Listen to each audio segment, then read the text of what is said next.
I have received letters from the Honourable Member for Lyons and the Honourable Member for Cook proposing that definite matters of public importance be submitted to the House for discussion today. As required by Standing Order 46, I have selected the matter which, in my opinion, is the most urgent and important, that is that proposed by the Honourable Member for Lyons, namely the urgency for Australia's deep fibre infrastructure built, given the global internet traffic is forecast to break the zettabyte barrier by 2016. I therefore call upon those honourable members who approve of the proposed discussion to rise in their places. We're all going to hear it. Oh, well done. The member for Lyons has the call. Thank you, Speaker, and I thank the Shadow Minister for Communications as well as colleagues within government for allowing this motion to go ahead, as you, Speaker, for allowing this most urgent debate to happen. There is a view and mythology that loiters in Australia and in the corridors of this place that the National Broadband Network build is some sort of expensive luxury spend. And the urgency of this debate today, proved up by a laugh received from a parliamentary colleague, is that this is an urgent, essential item and an investment with a rate of return for the Australian taxpayer. And I raise it as a matter of public importance today, not just to make that point again, but it is based on the most respected and most accurate report that comes out on a triannual basis known as the Visual Networking Index. It is the global guidance for all governments around the world on global internet traffic and what is happening in regards the uptake and movement of data. This is the most respected, the most accurate index that we've got internationally. It normally errs on the conservative side, and it is indicating in its most recent report that we in Australia, regardless of the policy options on the table, have a problem that will emerge in the next 5 years of congestion. There is no question that by 2016, our network, if we continue to rely on copper, will be overwhelmed. The idea, the analogy of pushing a pumpkin down a hose pipe has got to start to be the driver of policy solutions from all parties in this chamber. So that is why this is urgent. This is not some long-term vision, splendid and splash of money. There is an urgency about building this now to deal with the data and the exponential growth in data that has been exposed by the most respected and the most accurate global index that we can get our hands on. And I'm not lining up just one side of this parliament. This is going to be an issue for all policy. We should have addressed a failed, redundant, waterlogged, asbestos-riddled network a long time ago. By doing the NBN as per the corporate plan and the shareholders' minister's letter, we're going to have transition issues on the back end of a 10-year build as exposed by this VNI, by this virtual networking index from Cisco, the most respected index that we can get our hands on. We will have issues in transition on the back half of the current corporate plan of congestion in communities who haven't yet got on the rollout list. That should not be denied, and there should be consideration from the existing corporate plan and NBN Co right now on those issues of transition on congestion issues. But the answer isn't to go backwards. The answer is not to continue to rely on copper in any form.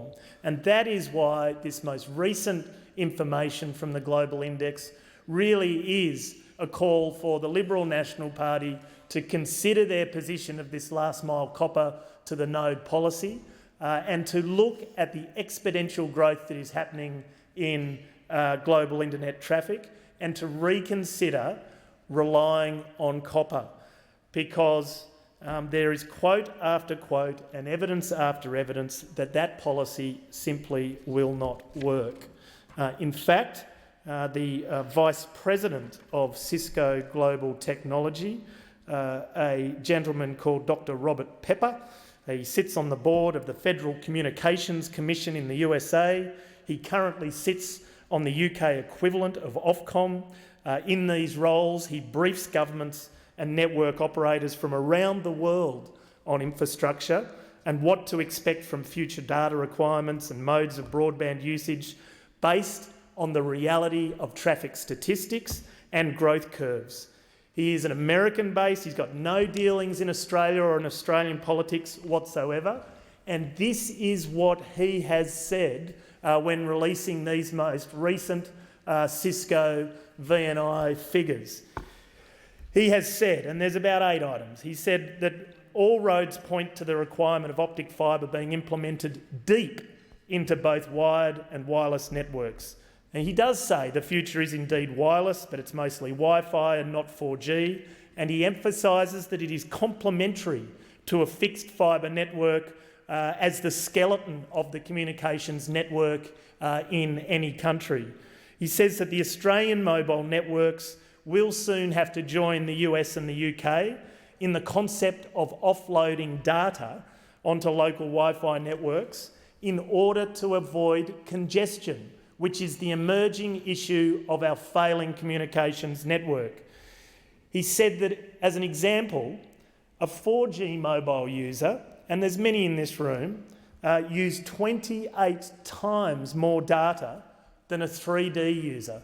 So that is part of the leading to this exponential growth in data demand. He says that the new wireless spectrum needs to be opened up as quickly as possible.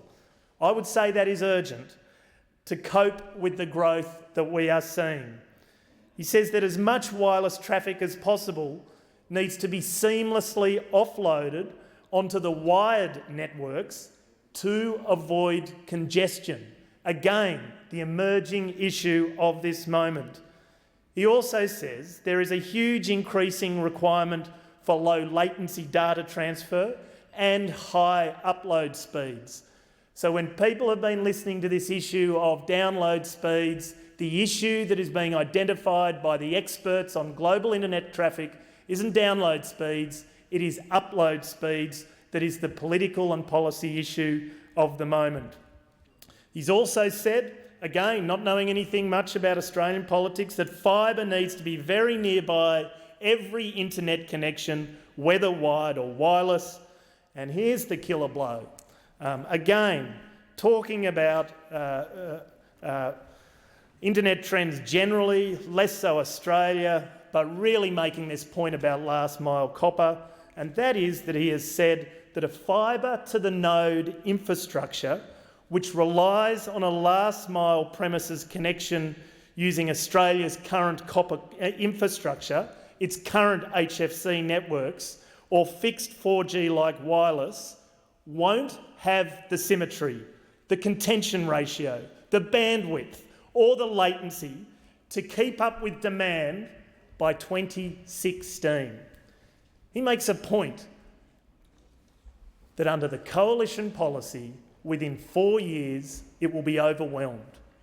He makes a point that it will be overwhelmed before it's complete. That is why this is urgent before this chamber. We've got 3 months before a very significant decision is being made at the ballot box on a policy difference over how we build our communications technology for this country. There's a corporate plan in place and a shareholders' ministers' letter in place that is currently delivering the rollout that has a rate of return of over 7%. It delivers on telecommunications industry separation, which is long overdue in Australia. It drives an upgrade of the pits and pipes that were identified only a fortnight ago of being absolutely rubbish, but this corporate plan actually drives an upgrade of this network of pits and pipes that wasn't necessarily built by Telstra, but maybe not Telecom, maybe even PMG, a long, long time ago and is rubbish infrastructure that needs to be upgraded, before we get into the issues of speed, reliability, pricing and rate of return to the taxpayer. It absolutely does my head in when I hear members of parliament who should know better in their conversation with community to try and spread the fib that this is a $90 billion spend or it is a spend at all. This has a rate of return on investment. A rate of return on investment to the taxpayer. It is an investment, not a spend. And it is not a luxury item, it is an essential service for the future of this country. And if we don't do it, we are going to have congestion on our internet in this country like we have never seen before. And it is going to be an enormous problem in business and in communication in all its forms, health, education, personal, entertainment, whatever. Congestion is going to be our issue from 2016 and beyond. The current government plan at least tackles it on the back end of its 10-year rollout. But by geez, if we allow this last mile copper to be the winner of the day, we are going to set ourselves up as the country that wants to put pumpkins down a hosepipe, that wants to build a one-lane Sydney Harbour Bridge, and all the analogies you can think of. What are we doing even having a policy debate on this when the facts that are coming from the most respected, the most accurate global indices are saying we are going to have an exponential growth. We are going to hit a zettabyte by 2016. I'm scared if someone's going to ask me what a zettabyte is. My only response is, it's a lot. It is a lot. And it is a lot more than what is happening now. A zettabyte, I am told, is over 11 times more than all the internet traffic globally in 2008. That's the type of exponential growth we're seeing. I am told that it's by 2016, 2017, depending on who you want to listen to, that year alone will deliver as much, if not more, global internet traffic than all the years of internet traffic before it. That is the exponential growth and the way that we are all becoming more and more reliant and grabbing the opportunities that are provided by the internet in all aspects of our life, personal, business, or in any other form. So the best we've got is saying we need to build fibre as deep as we possibly can into the infrastructure. Why are we arguing the toss on what is as deep as we possibly can when we get a rate of return by building it to the home? It just doesn't make sense that we are still stuck in the bog of a political debate when this is the opportunity for some really good visionary nation building that I know everyone in every pub talks about that this country should do and this parliament should do. Why are we blinking? Why are we falling for some sort of argument of max speed download of below what will be the international average speed? And why do we choose to set ourselves up that by 2016 we'll only just be ahead of Africa on the average speeds that are being offered by the Liberal National Party? We'll just be ahead of the Middle East and Africa. We'll be rivalling South America, but we'll be blown out of the water by the US and Europe. Why, as a first world country, can't we demand better than that? Why are we choosing the African model of fibre to a node that is going to be overwhelmed before it is complete? So, yes, many think this is a waste of money. Yes, many think this is a luxury item that we've plucked off some top shelf of luxury items of policy and not understanding why we are delivering an upgrade to a 60-year-old redundant network that is going to blow its lid in the next 4 years unless we upgrade it. I certainly urge the government to consider all those issues of transition that, in my view, aren't as explicitly dealt with in their corporate plan and by NBN Co on the back end of their 10-year rollout. Post-2016 is going to be a problem if the policy settings stay as they are.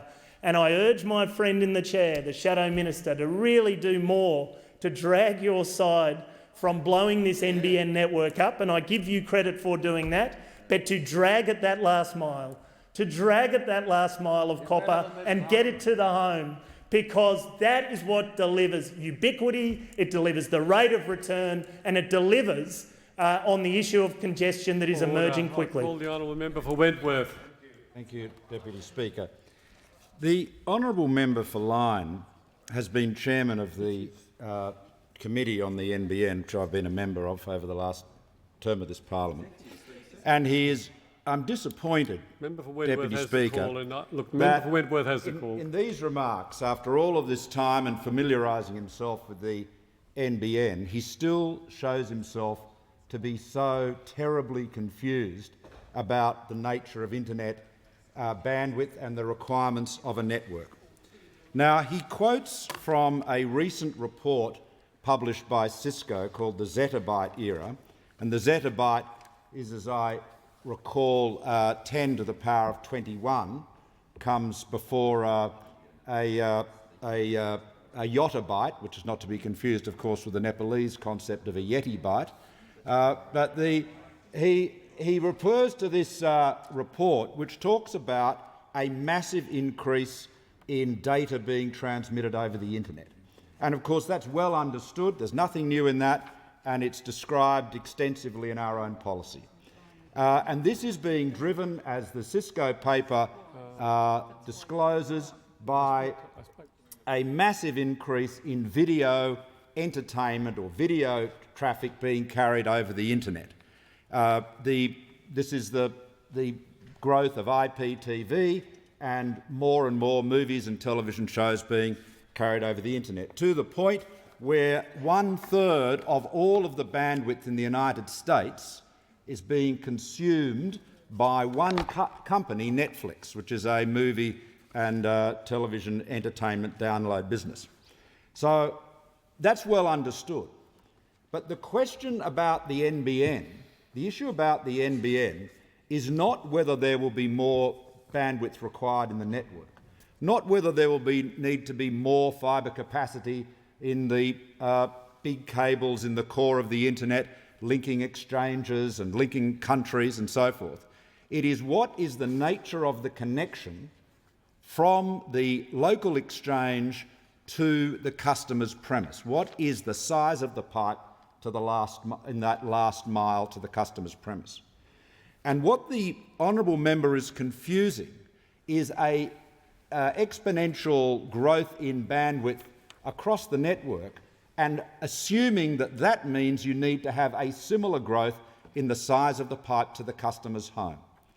And if I can give honourable members an example that might make this clearer, it's a bit like this. If everybody in Sydney, for example, were to decide to have 3 one-hour-long showers every day, it would mean that Sydney Water would have to provide a lot more water. It may have to build another dam or another desalination plant. But it would not mean that every house had to have a bigger water pipe going into that house. You see, we will consume much more data through our internet connection, but the size of the pipe, which is described misleadingly as talking about speed, it's really a question of capacity. The size of that pipe, whether it's 10 megabits per second or 25 or 30 or 40 or 100, it does not necessarily need to grow. For example, if you want to watch a high-definition video, this is the biggest file that is typically transmitted over the internet to residential users, you need, we've assumed in our policy, about 6 megabits per second. Netflix, who, Deputy Speaker, know a bit more about this than any of us here, their own publications say you need 4 megabits per second. So if you had, for example, a 25 megabit per second connection to the internet, you could stream simultaneously more than 4, 5 or 6 high-definition video streams. And so you could be, as a household, watching much more video, consuming much more data, hundreds and hundreds of gigabytes a month, but nonetheless not require that larger pipe. Now, the issue, therefore, is what is the utility of provisioning the larger pipe? Now, we all understand, I think, that the benefit, the utility of increased bandwidth, increased size of the pipe into your house, diminishes as it grows. So to go from dial-up to 5 megabits per second, that's a big increase in utility. You can watch videos, there's a whole bunch of things you can do you couldn't do before. To go from 5 to 25, another increase in utility, because if you've got a family with 3 or 4 people in it, they can all do that simultaneously. To go from 25 to 50, well, that may not be so much of an increase in utility. It's certainly not twice as useful. It may be a little bit better. To go from 50 to 100, it's very, very questionable how much of an increase in utility that is. But the point is, it does not progress in a linear fashion. Now, the problem, however, is that because in order to reliably give everybody 100 megabits per second and more, you would need to take, with current technology, fibre into every premise. The cost of taking everyone to 100 or better is enormous. So just as the marginal utility of higher speed starts to flatten out and become zero, that is when the cost of provisioning it goes through the roof. And so if you think about it in this context, if you can give everybody in a given area very high speed, say at least no one less than 25, most people with 50 or better, if you can do that for an investment of $1 million and meet all of their requirements, and however, that's fibre to the node, that's the approach we're talking about. If it costs you $5 million to take fibre to the premise so they can have 100 or more, but with no incremental benefit to the customers, with no applications that they can use and value with that additional speed, then what you have got is $4 million of investment, enormous trouble and expense, enormous delay, and no return on it. And inevitably, you have a higher cost of connectivity. You see, the fundamental problem that the honourable member overlooks is this, and he says the NBN has a 7% rate of return. That is the most extraordinary nonsense. I cannot believe that he could seriously say that. The one thing, if we have learnt nothing, if we've learnt anything on the NBN Joint Committee, we have learnt that their financial forecasts are completely discredited. The contractors are going broke. We all know that. The project is failing. It will be lucky to make 15% of its forecast build by June 30, and we're taking their financial forecast seriously? Come on, Deputy Speaker. The NBN Co is a financial disgrace. It's the largest blank cheque ever written in the country's history. The government doesn't know how long it'll take to complete, and they don't know how much it'll cost. And that, regrettably, is the truth. But we get back to this fundamental question then of fibre to the premise. What is the additional benefit of taking fibre to the premise, and does it justify the investment? That is the key question. Now, we could have had a very reliable, very considered, thoughtful, well-informed answer to that question if the government had lived up to its pledge in 2007 and had a cost-benefit analysis into this project, and if the honourable member for Lyne had supported us consistently on this matter. Well, he wasn't able to get his friends on the crossbench to do that, but the fact is that without that cost-benefit analysis, we simply end up having an argument about this rather than having some very hard numbers. Now, I want to correct, so as far as the proposition, if the proposition is we should have fibre optic cables deep into the network, we agree. The question is how deep, how far? The Alcatel have got Alcatel-Lucent, the big telecom vendor, have got a good summary of this. They say fibre should go to the furthest economically viable point, and we agree with that. And if you can achieve the bandwidth requirements that people need at, as quickly as possible and at a lower cost, thereby making it more affordable without taking the fibre right into the house, then that makes sense. And as for the honourable member saying that fibre to the node is an African model, I mean, I did not know that the United States was in Africa. I didn't know that Britain was in Africa. I didn't know that Germany was in Africa. I mean, really, what an extraordinary statement, notwithstanding the rather sort of unpleasant slur against Africa. The fact of the matter is that the approach that we are proposing is one that is consistent with the practices of the major telcos around the world. And by that I mean the honourable member down the back has never heard of Deutsche Telekom or British Telecom or AT&T or Bell Canada. Never heard of any of these. And the Labor members are shouting, Deputy Speaker, because they know this project is failing. But the fact is that the honourable member does not know remotely what he's talking about. British Telecom, Deputy Speaker, has passed 19 million premises in their broadband upgrade, 10% with fibre to the premise and the balance with fibre to the node. And if the honourable member wants to doubt that, he should get in touch with Mike Galvin, who's heading the rollout. And they cannot cope with the truth. Now, the honourable member for Lyons said that by 2016, the Cisco report says our network in Australia will be overwhelmed. It says nothing of the sort.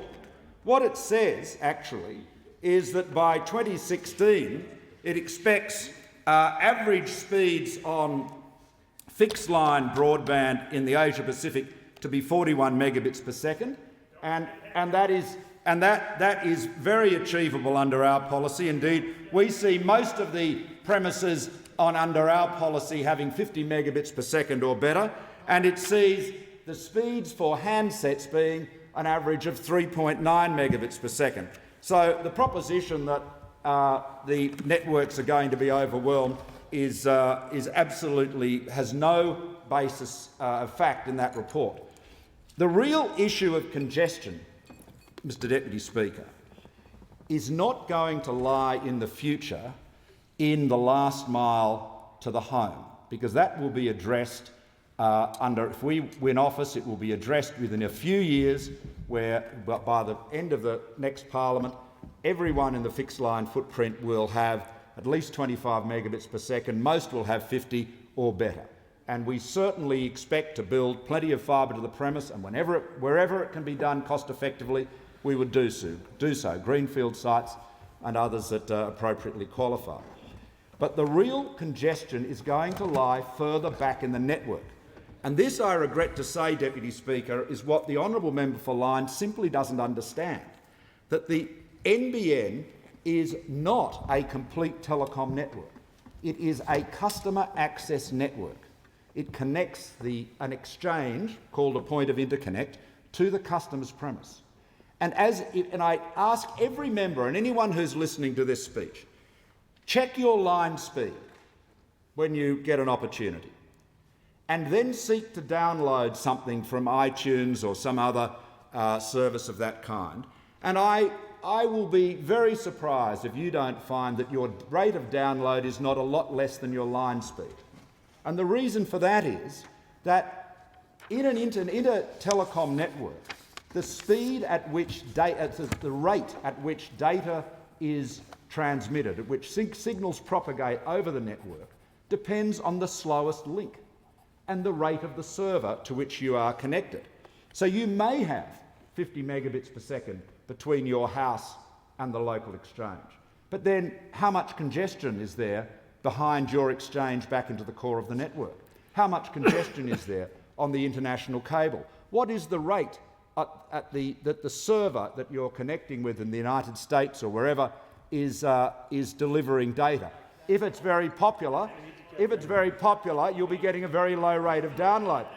the problem that the honourable member, if the honourable member is trying to say that we need to have more capacity in the core of the network and the backbone of the internet, then he's absolutely right. But it is a penetrating glimpse of the obvious. But it is not a problem that the NBN will address, because the NBN is a last-mile customer access network. So yes, it will. The NBN, under our approach, it will certainly eliminate the last-mile bottleneck. But the questions of congestion will then be further back in the network. It will depend on how much capacity your retail service provider has bought back into the core of the network and all of the factors I mentioned. So, Deputy Speaker, we do need more fibre. We do need it to the furthest economical point, but it is a great pity that the member for Lyne, after all these years, is still so confused on this important issue. Order. I call the Minister for Regional Services, Local Communities and Territories. Thank you very much, and it is with a great deal of pleasure that I do speak on what is a very, very important matter for regional communities, and I commend the member for Lyne for his putting this matter up. And I'm disappointed the Shadow Minister's leaving the chamber, because I actually wanted to take up a number of the points that he's actually just raised in his contribution. But of course, very important man leaving the chamber in the middle of the debate on his core policy area. But certainly in terms of the base assumption behind what the Shadow Minister has just said, is that the Coalition's plan is based on an assumption that no one will ever want or need more than 25 megabits. That's exactly what their policy is based on, and that is the base assumption. And if the Shadow Minister's policy is so great, it is so great, and it is the best possible high-speed broadband policy for this country, why is it that everybody who knows anything about high-speed broadband, who is involved in this sector, says their policy is a lemon? And I'm going to quote some of those people. We've got Mark Gregory from RMIT in an interview on Triple J Hack. He says, what the Coalition are offering us, the Australian public, is in real terms an improvement on the 1 megabit per second for $30 billion, but it is the greatest lemon in Australian history. We've got Rod Tucker, the University of Melbourne, saying, on balance, I think Labor's policy is superior because it provides the best long-term strategy for delivering the kind of high-speed broadband that Australia is going to need in future. Guy Cranswick, the analysis with IBRS. It's crazy to say that the average family only needs this much, because we don't know what the future holds and have already seen they are more familiar with technology, and the larger the files they are going to use. Jeff Houston, the chief scientist of APNIC and the Telstra's former chief internet scientist, says, quite frankly, 25 megabits in 10 years' time, that speed is going to look like what dial-up modem looks like today. Too little, too slow, too backwards. It's an apt description for the Coalition's so-called high-speed broadband policy. What we hear from the Coalition constantly is just about the downloading of movies on iTunes. What we don't hear is about the uses people are putting the internet to, that they are uploading files, substantially uploading and increasing the amount of data that they are uploading. And I've got a couple of examples from my own constituency. I've got people who are working from home who are composers, who are uploading large files of music that they have composed. They are working internationally, and their speeds, at the moment they're on dial-up, are atrocious. And they will give you the example that they can, from their small community town, start to upload their file. They can drive to Melbourne, log into their system in Melbourne, and the file has still not arrived. We're an hour and a half to 2 hours down the road from Melbourne.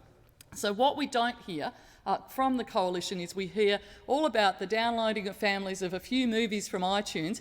They fail to understand what use people are actually putting and will put high-speed broadband to. Since the Leader of the Opposition and the member for Wentworth were last in government, there's been a few changes. I don't know if anyone sort of noticed that. You know, we haven't just been frozen in time, much as the opposition would like to think that we are. We haven't just been frozen in time and the world has stayed exactly the same. There has been an exponential change in the way in which people use high-speed broadband and the way in which they use the internet. Since the Leader of the Opposition and the member for Wentworth were last in government, the amount of data downloaded by Australians over the internet has grown 15-fold, and it is expected that that growth will continue exponentially. In the 5 years to 2012, broadband internet subscriptions alone doubled to 11.6 million subscriptions. And with the amount of information being stored online, the demand on broadband infrastructure is going to continue to grow. The Asia-Pacific will see more traffic generated than anywhere else in the world, our region. If we're to deal with this growing demand, our nation needs appropriate infrastructure to deal with it. We heard about cloud-based systems, and I recognise the member for Lyon's contribution on this in particular. We are seeing more and more cloud-based systems being used nationally, internationally, that again will see greater need for high-speed broadband. And frankly, it's growth that the Coalition's inadequate copper-to-the-home broadband plan is going to be absolutely incapable of dealing with. There is a reason that people have started up the website Save the NBN, because it is an incredibly important policy for this country. It is an incredibly important policy for the nation. And it is about time the Coalition realised that what they have put up is a dud. It is going to dud regional Australians. It is dudding people in metropolitan areas, and we will see people left behind. Whether it's broadband infrastructure, whether it's our roads, our ports, our rail or regional development, I am very proud that this government has delivered record investment in nation building, and it's a government that has a very long-term plan for the country's future. The NBN is going to fundamentally change and improve the way Australia does business, both domestically and internationally. It's infrastructure that will be especially important for Australia's regional communities. The government has been to ensure that Australians have access to the best quality services and employment opportunities regardless of where they live. And the NBN for regional communities is a game changer, not just in terms of access to services, but the economic opportunities available to them, whether you're in the most remote part of the country, whether you're in a regional or provincial city such as where I live, or whether you're in rural communities. It is a game changer for the economic opportunities available to people in country areas. The NBN will realise that by improving the competitiveness of our regions, significantly improving regional Australia's businesses and our service delivery capacity. Last month I visited a small town in my own community, that of Clunes, and I visited a new business there. Someone has moved from Melbourne, a lot of tree changes moving into that town. It's a town with just over 1,000 households. It was designed and established, and this business in particular has designed a very innovative gardening product, a gardening edging product, which is a fantastic product. And he has customers both domestically, within our own region, nationally and internationally, and he trades exclusively online. He has no shopfront, he only trades online. The landscaping system that he has developed requires huge amounts of information transfer, and it's been developed by an entrepreneur in a very small community who we are delighted to have had move to a community who is providing and will provide jobs and growth in that region. He has welcomed, absolutely, the National Broadband Network because he knows it allows him and his family to move to a country area but to expand and develop and grow a business and an economic opportunity in the township of Clunes. By contrast, the Leader of the Opposition wants to spend some $20 billion on a plan that will leave millions of Australians with no discernible difference in their broadband speeds. None whatsoever. Why would you do such a stupid thing? Indeed, the opposition voted against the National Broadband Network legislation in this place and the other place no less than 16 times. What are you thinking? A plan that will see Australia's taxpayer money spent rolling out broadband with all of the costs but none of the benefits, and certainly none of the benefits to regional Australians. Under Labor's plans, all homes and businesses will be able to access the NBN at no connection cost so that everyone can enjoy the benefits of fast broadband. But under the policy that the Coalition have put forward, and again the member for Wentworth didn't talk about this, but by contrast, if the Coalition's policy were to be implemented, regional Australians would be left behind with none of the opportunities presented by the NBN. Regional Australians would have no access to the modern infrastructure investment that will ensure our competitiveness in the future, not just domestically, but infrastructure that will allow regional communities to compete internationally. For example, the Coalition policies leaves families that are the last house on their block with slower speeds, unless, of course, if you're the last house on the block, on the copper wire, remaining on the copper wire, and you decide that you absolutely, because of your both your needs and your employment opportunities, that you want to get more than the 25 megabits that is offered by them, and you need to do that, and we know in the future that's going to be the case, unless you can afford $5,000 for a connection. And that's the reality that we have under the Coalition's plan. The other issue that's incredibly important to regional communities that wasn't talked about by the Shadow Minister is uniform pricing. The Coalition will abandon uniform pricing and force people outside of the cities to pay more for their internet. This means that people in Ballarat, my own community, and regional Australia will pay more for internet than those living in our capital cities. The disgrace of this, the absolute disgrace of this, is how the National Party have folded on this. And frankly, as a regional member, I cannot understand it. It is completely an anathema to regional communities, and I condemn them for it. Time has expired, and I call the honourable member for Cowper. Thank you, Deputy Speaker, and I welcome the opportunity to speak on what is an important debate. And as a member of the Joint Standing Committee on the NBN, I have observed the progress of the project over some time, as has the member for Lyne, who is the chair of that committee. And I think as a committee of the Parliament, the role that we serve on that committee is very similar to that of a board of directors for a company, in our responsibility to report back to the Parliament on the progress of the project. We have an obligation to report the facts as we see them, but we also have an obligation to examine and test the propositions that are put before us by NBN Co and the shareholder ministers. That is our responsibility to the Parliament, to ensure that we are getting a rate of return on the project as has been promised, to ensure that the funds are spent wisely, to ensure that the committee is able to report the truth of what is happening on the ground with regard to the NBN project.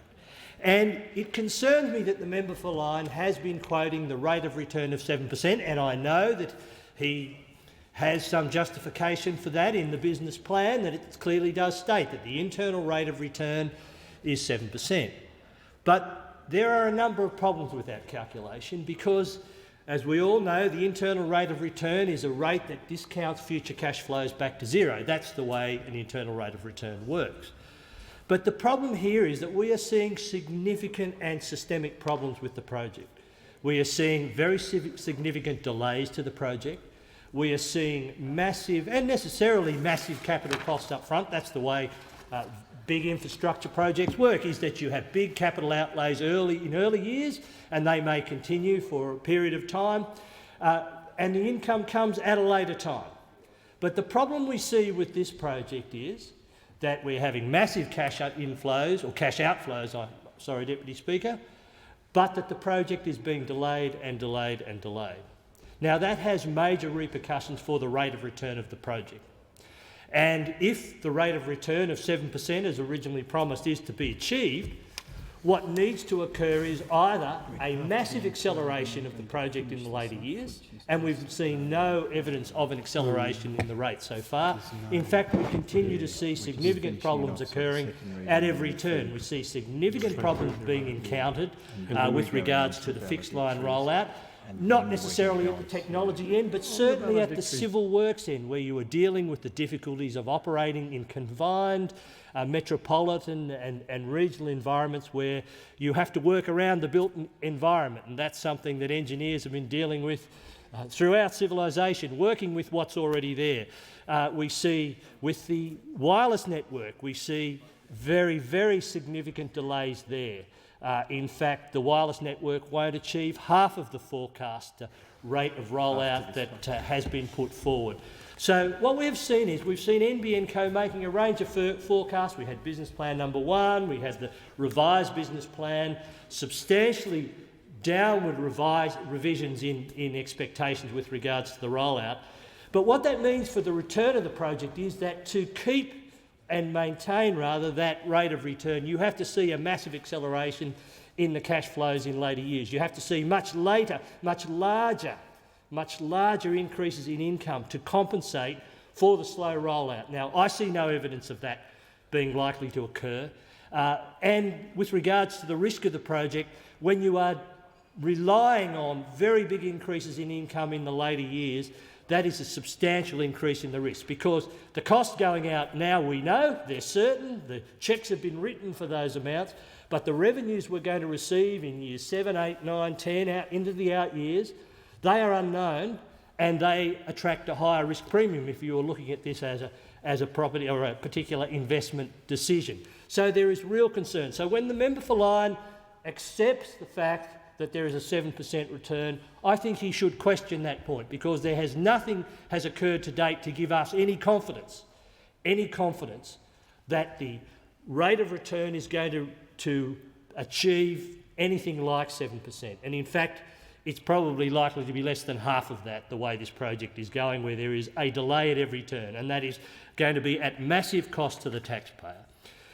The next issue, I think, that goes beyond the rate of return, and that is the digital divide. And what we're seeing through these delays to the project is that people in regional areas are being denied access to high-speed broadband. And what the Coalition's proposal does is it attempts to get high-speed broadband to all Australians by 2016. And I think that is an important objective, because we know that the productivity gains, and the member for Wentworth noted that in his contribution, and I'm sure that the member for Lyne would agree, that the increase in speeds from the very slow dial-up speeds to a reasonable level of service, that is where you get, from a national perspective, the greatest productivity gains.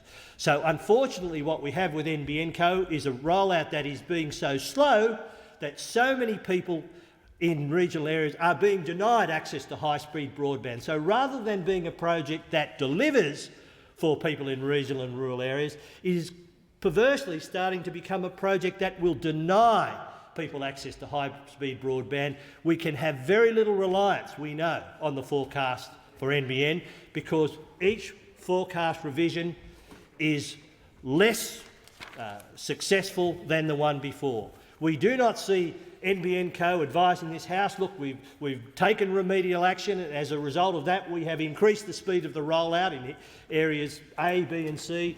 What we see is endless downward revisions in the rate of progress, and we see an attempt to conceal that. And that is of great concern, that information that is vitally important for the Parliament to know is being concealed. And that is a real concern for us. It is being concealed. We never get frank advice, we never get frank information on the progress of the rollout. We never get a report across the sites as to how the various sites are progressing, what the problems are being incurred, what are the remedial actions being taken to return to program. It is a real concern. It is a failure of reporting. It is a failure by the shareholder minister.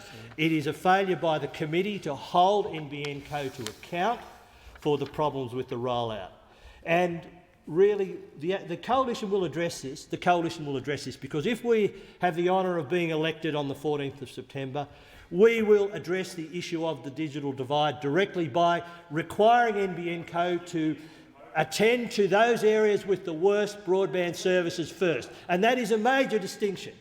The Labor Party is quite happy to roll along, rolling out broadband wherever it's politically expedient, ignoring the needs of so many people in the bush. What we will be doing is, within 90 days of being elected, we will have a report on the worst areas of broadband service, and we will be directing NBN Co not to duplicate services in Ballarat or not to duplicate services in metropolitan areas. We will be requiring them to address the problem areas, be them in regional areas, be them in metropolitan areas, address the areas where there are problems with broadband, not political problems for this Prime Minister and her beleaguered government. And I think that is an important difference, By increasing the speeds where broadband must be most urgently improved, that will have the greatest productivity gains. That will have the greatest enhancement in attending to the digital divide. And the Coalition is also focused not only on fixed-line broadband. We are very mindful of the problems with regards to mobile, and this government has dropped the ball on mobile communication. It has not spent $1 on mobile communication since coming to office, and that is a major problem. If you haven't noticed, members opposite, since this project was mooted, we've had the release of the iPhone. You heard about the iPhone and the iPad. You heard about the iPad. They've come along. There is a massive demand for mobile service as well as for increasing demand in fixed-line service. So I would say to you, focus on the entire digital situation, not just blindly follow along this very narrowly focused NBN project with a single technology. The Coalition will be addressing the issue of mobile communications if we're elected to government. The Coalition will be delivering broadband services where they are needed most. We'll be doing that first. The Coalition will guarantee acceptable speeds for broadband for all Australians by 2016, rather than as the current government is going to do, which will see people in regional areas perhaps waiting decades for their service to be connected because this government can't manage major projects. This government can't bring projects in on budget. We see pink bats and school halls being repeated again and again. Order. Call the member for Chifley.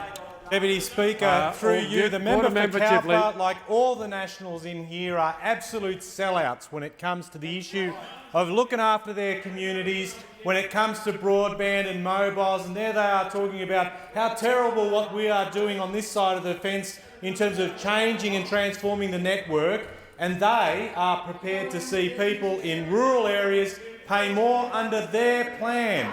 They say they will get rid of uniform pricing. They say that it's okay to charge rural and regional areas more and dismantle uniform pricing. And the member for Cowper and the member for Gippsland and all those Nationals who just sit there, and don't you think if they win in September 14, don't you think that the Liberals will call all the shots at the expense of National members? They will not care one jot about your regional. They will not care one. Don't you dare distract me, Member for Wannon. Yeah, thank you, Deputy Speaker. Member for Wannon. Member for Gippsland. Throwing in NBA scores in the middle of my rant. But they know, and they know deep in their hearts, that the Liberal Party will completely roll over them, especially when it comes up to telecommunications, because the NBN is spearheading economic transformation in this country. It will do and it will promote what is going on right now. It will accelerate it even further, because what's happening now in the business world, what's happening in the broader community, is people are moving. They are moving from an analogue world to a digital one. This has major ramifications in the way that we will operate as a country, the way our economy will transform itself, all off the back of these hair-thin fibres delivering data at 300,000 kilometres a second. Hands down, the best technology in terms of getting data to the end point and helping our economy in terms of its future growth. And what's it going to do? It will free up us, it will free the nation up from a capacity constraint that those opposite were unable to fix nearly 20 times when they tried and failed. As much as they will say to people, Deputy Speaker, that we don't need this, they tried 19 times and failed to fix broadband in this nation. And it was par for the course with those opposite who, whenever it came to a capacity constraint, whenever the Reserve Bank said that their inability to deal with infrastructure in this country was creating a capacity constraint and holding back the economy. They never did anything about it. And we are freeing up in the process people from the digital divide, those people that are stuck in a dial-up era being able to get super fast broadband and investment. And I welcome the member for Lyon's comments, because he's absolutely right to say this is an investment in our economy. This will see, through an investment of just over $30 billion, the spread of an economic benefit of a technology that is already delivering, according to Deloitte, $50 billion in economic value right now, $70 billion into the future. It is going to see us change the way that we operate, and that value can be mirrored or can be seen in a range of different areas. And in actual fact, if you don't mind, I wouldn't mind quoting from the third report. I sit with the member for Lyon, who's the chair of the National Broadband Joint Committee, and where we had looked at, for example, the fact that when you look at healthcare, education, the way that we work in terms of telework, all the things that have been done through the work of rolling out the NBN, this is, again, changing the way and revolutionising our economy, helping us deliver a digital economy. And on top of that, in just the last few weeks, we've released our updated strategy in terms of the National Digital Economy Strategy, and we've updated the strategy that was released in May of last year. And this will see, for example, us potentially become one of the world-leading digital economies by 2020. So the economic value is undoubted. But what's the challenge? The big challenge, Deputy Speaker, is data growth. And this is a point that was touched on by the member for Lyon, but the statistics, when you go to the statistics of where we are headed, it is amazing. The CSC had quoted that they expect a 4,300% increase in annual data generation by 2020. 4,300%. That is phenomenal. The drivers of this include a switch from analogue to digital technologies and a rapid increase in data generation by individuals and corporations alike. Now, the Coalition claim, and it's always a sneaky attempt to undermine the rationale for the NBN. They always, member for Wentworth did it today at the dispatch box. He talked about Netflix, he talked about video, he talked about IPTV. Whenever they talk about the NBN and they talk about we'll be able to meet the needs of people wanting to download Netflix or movies or iTunes, this is their way of undermining the project. This is their way of saying that's all the NBN's about, downloading movies and films, when you've got CSC saying that there will be a 4,300% increase in data growth between now and 2020, and they're saying it's being driven by a changeover from analogue to digital technology, and they know that corporations are changing the way they're doing business and the way that we are living our lives. But it's always about this. It's always about them looking down their noses, those opposite, to make it seem like the NBN is only about delivering TV or movie HD TV as well. It's more than that. And the opposition's wrestled with this for quite some time. They started on the basis that they would destroy the NBN. They then said optic fibre will be outdated. I mean, this is a ridiculous argument. They said optic fibre would become outdated, that this form of technology would be outgrown by the pace of new technology, yet never pointed what it might be. But then some relented and said, well, it's because of wireless. It's the rollout of mobile broadband. It's the rollout of 4G networks. When most people know, and you can experience it in the most simple way. If I go to Parramatta Stadium, if I'm watching the Wanderers and I'm there with all these other fans that tries to get on to social media and just tweet something. You try and tweet something in a stadium that holds 25,000 people using a mobile network at the same time.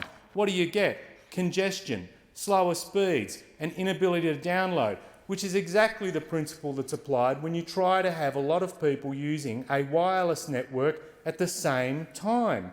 It is incapable of dealing with demand. And again, those opposite. Now they've given up on that and they've gone to fibre to the node. And at the same time suggesting this will be a much more efficient way, it'll bring in a much better rate of return. I mean, I wish they would just land on one rate of return. We say that it'll deliver 7%. They haven't been able to undermine that whatsoever. Member for Wentworth at the dispatch box said it will deliver no rate of return. Then the member for Cowper got up and said it's going to deliver 3%. I mean, they are just plucking figures like they're plucking technology, just trying to find a way to undermine this project and don't really care if it relies on fact or not. They've wrapped themselves up in copper. They think this is the way of the future, a technology only ever designed to deliver voice, limited capacity in terms of data delivery to meet what we are going to need in the future, a 4,300 percentage point increase in data. And they say no one else is doing this. What's Google doing in Utah? What's it doing in Kansas? I mean, here we have Google rolling out a network it expects to make profit off in all these different parts of the world. Verizon are doing it in 5 states. We've got all these other people that are going out there doing this type of rollout that's seeing what we're doing right here in places like Gungahlin, Toowoomba, Coffs Harbour, Bacchus Marsh, Hobart, Gosford, Townsville, and in my own neighbourhood of Blacktown, where we just turned on the NBN. And this is seeing communities get taken out of a dial-up world into one of super fast broadband. Now, the opposition, they're all opposition here, bagging it out, trashing it out, but when they get off a plane or they hop out of their car, different story. They become NBN cheerleaders. Whenever they come out, you've just been witness them bagging it out. Yet we have the member for Mitchell, the member for Flynn, the member for Farrer, the member for Hume. Deputy Speaker has also weighed in on this. The member for McPherson, the member for Stirling, the member for Swan, member for Leichhardt. And what are they saying? Here we've got the member for McPherson saying that it was very disappointing the NBN wasn't coming out her way. And here we have, who's got here? The member for Farrer, Susan Lay. Broken Hills residents are disappointed, as am I, but even more so that local business community, which would have benefited from higher broadband speeds, isn't getting the NBN. There's another one. I'm not going to quote the Deputy Speaker, but I will quote one of his colleagues. Here we have the member for Stirling. Without the NBN, many families and businesses have to continue to rely on slower connection speeds. Michael Keenan, another NBN cheerleader. Amazing. They bag it out here. When they get home, they know what we know. This is a great technology, a great project. And I call a member for Bradfield. Thank you, Mr Deputy Speaker. Look, I'm very pleased to rise to speak on this motion, the premise of which is that internet traffic is growing at a very sharp rate, and therefore we urgently need the current deep fibre infrastructure bill. That's the premise of the motion that's before the House this afternoon, and in the use of the term deep fibre, we presume that the member for Lyne is referring to a network architecture in which fibre goes all the way to the premises rather than to an intermediate point such as the node. And as the member for Lyne has made clear, the premise for this motion draws upon the forecast which is provided regularly by Cisco, which most recently says that world internet traffic is expected to reach 1.4 zettabytes by the end of 2017. I want to make 3 points in the time available to me. The first is that this motion draws too long a bow from what is contained in the Cisco forecast. The second is that even if you accept the logic of this motion, it's predicated upon the assumption that the current build is going to be delivered on time so as to achieve this magnificent increase in capacity by 2017, when all the evidence demonstrates that that is a hopelessly unrealistic expectation. And thirdly, I want to make the point that the Coalition's proposal to build out a national broadband network using fibre to the node and to around 20% of premises fibre to the premises will deliver the necessary increases more quickly and more cost effectively. Let's start with the proposition that the motion draws too long a bow from the Cisco forecast. I note that Mr Bowl of Cisco, a local executive, is quoted as saying quite specifically, quotes, "We're agnostic on access technology, but a significant increase in capacity is required," close quote. So any direct connection between the Cisco forecast and fibre to the premises or fibre to the node or any other technology, any other network architecture is drawing too long a bow. More interestingly, what Cisco says is that the average broadband residential speed in Australia today is 9 megabits per second, and by 2017 it will be 39 megabits per second globally, and therefore, by implication, very serious problem, need to get our skates on, etc., etc. The point, when you dig into the data, is that the world speed is assumed to grow very, very sharply. Today, the world speed, according to Cisco, on average is 11.3 megabits per second, not much higher than Australia's, and it's to reach that global target of 39 megabits per second by 2017. So the implication that Australia is in some way significantly behind the rest of the world does not follow from the Cisco analysis. In fact, what the Cisco analysis shows is that this is a set of forecasts which assume a very sharp growth in traffic volumes, predicated in turn on an assumption that the average bandwidth and the average speed available, not just in Australia but around the world, is going to rise very sharply. And indeed, despite the sense of looming crisis which the member for Lyne was keen to generate, in fact, if you look carefully at what Cisco says, one of their points is actually that the rate of growth of internet traffic is slowing. They note that global internet traffic increased fourfold in the last 5 years, and in the next 5 years it will increase threefold. So no dispute, these are still spectacular rates of growth, but the actual point is that you are seeing a slight reduction in the rates of growth. But let's talk specifically about the methodology used in the Cisco forecast. Because what the Cisco paper says is, quotes, assumptions are tied to fundamental enablers, such as broadband speed and computing speed. And indeed, if you dig into the detail, their methodology is to start with a number of users that they assume will be in place by 2017, then a number of minutes of video that the average user is assumed to watch, and then an assumed number of kilobits per second, which it is assumed that watching video will require. So the point is that the video that you will watch will depend upon the infrastructure that is available. If you plug into a forecast a set of assumptions about bandwidth available, not just in Australia but all around the world, that will generate a set of forecasts about traffic volumes, but the traffic volumes here are the dependent variable. So I'm afraid the member for Lyne has got his logic the wrong way round. This motion is flawed in logic. It's saying we'll have a problem because the volumes will be too big for the pipes. In fact, the volumes depend upon the pipes, and that's quite clear from looking at the methodology that Cisco use. One of the assumptions behind the motion is that an increase in usage will follow when the speed which is available increases. And even the Cisco paper notes that there are significant qualifications on that assumptions. Quotes, there is often a delay between the increase in speed and the increased usage, which can range from a few months to several years, close quotes. Now, the other thing that is significant in what the member for Lyne had to say was that he again gave us this article of faith from supporters of NBN Co, that one of the key reasons that we apparently must have two-way fibre is because upload speeds are jumping and jumping and jumping, and there will be a need for symmetrical services. Now, nobody contests that the upload proportion of data is growing, but what is very interesting about what the Cisco report says is this, quotes, with the exception of short-form video and video calling, most forms of internet video do not have a large upstream component. As a result, traffic is not becoming more symmetric, as many expected, when user-generated content first became popular, close quotes. That is a really critical point, Mr Deputy Speaker, because that goes to one of the premises which we are constantly told underpins the fibre to the premises model of the current government, which is that traffic is becoming symmetrical, and we're hopelessly in the Stone Age if we don't immediately introduce fibre everywhere to respond to that. What Cisco is saying is that's not right. The assumption that data is increasingly symmetrical is actually not proved out by the data.